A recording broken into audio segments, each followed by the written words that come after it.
I'm going to put the broad beans in here where the Mizuna has been, and you can see the Mizuna has started to bolt now, but I wanted to leave it for a little bit because it's just covered in honeybees, and these brassicas are really so good for the honeybees, so I wanted to leave it, but now I need the space for the broad beans. It's got to go.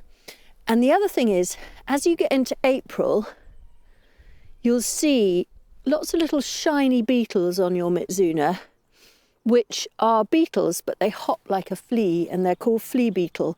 And they're the thing that peppers any brassica, whether it be rocket or Mizuna or any of the mustards, with lots of tiny holes. And you'll see it's just beginning, and that's why it's also a good time to take this out now, because I don't want to encourage that to build up in the garden.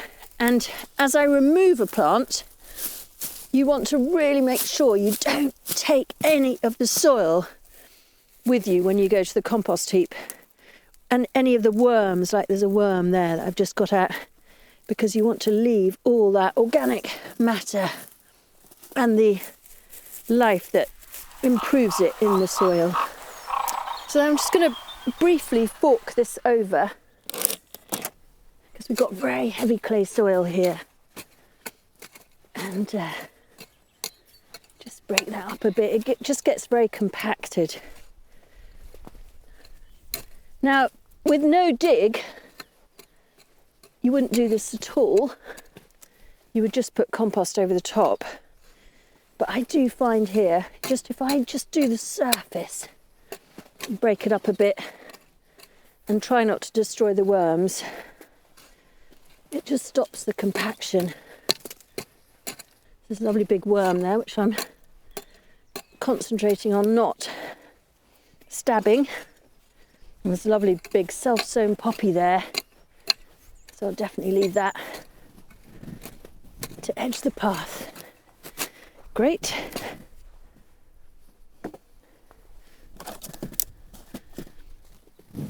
And then we're on a slope here, but it's still worth trying to get your line straight. I find if I do it by eye, I go all over the shop.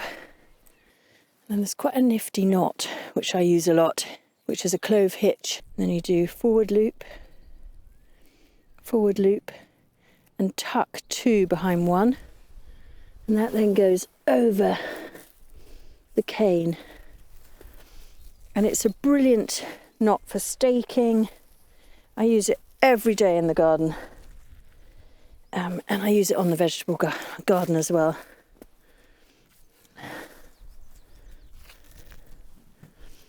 So this end, I'm just going to leave it loose.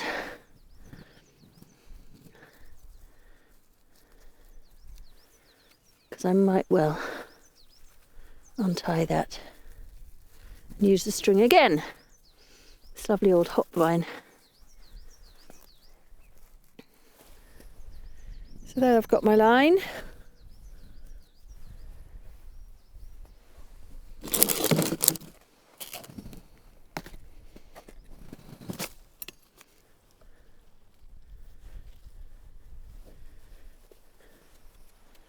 So all these broad beans, they need to be 20 centimetres apart, and I know that's the exact span of my hands.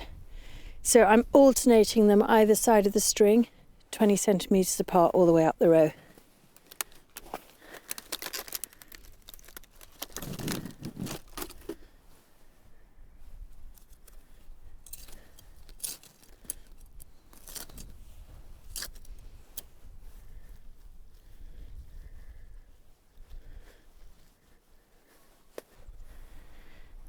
Label.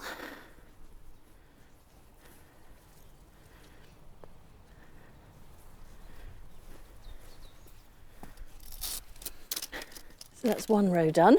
So these broad beans are in, but I've got Florence fennel here, which, because we've had such a mild winter, it's survived fine, and we're eating it every day. It's absolutely delicious. But because we're eating it, this will have gone within a month.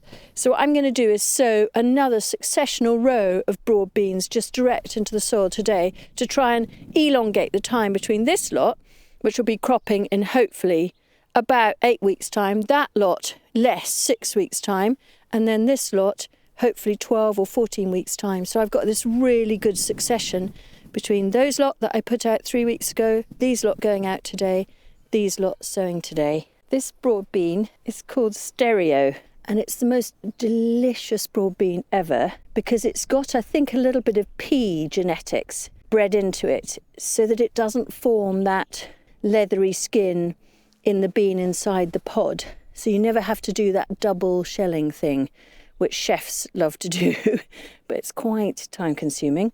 And so with Stereo, they stay smaller and the skins never get really tough.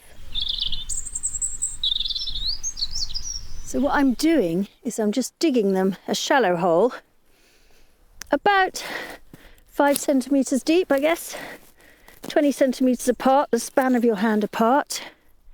And I'm just dropping them into the holes before I cover the whole lot.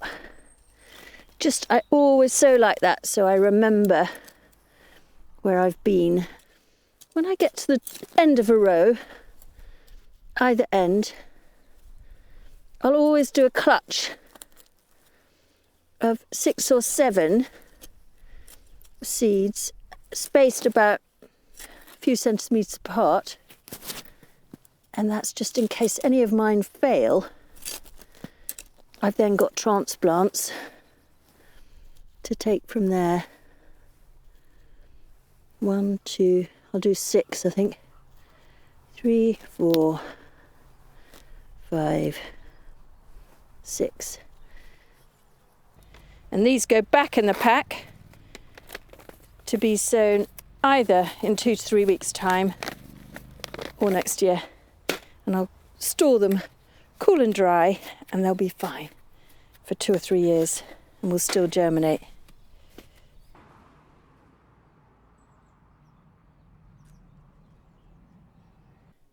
So these are planted and these are sown, and now, unless it rains tonight, I'll water.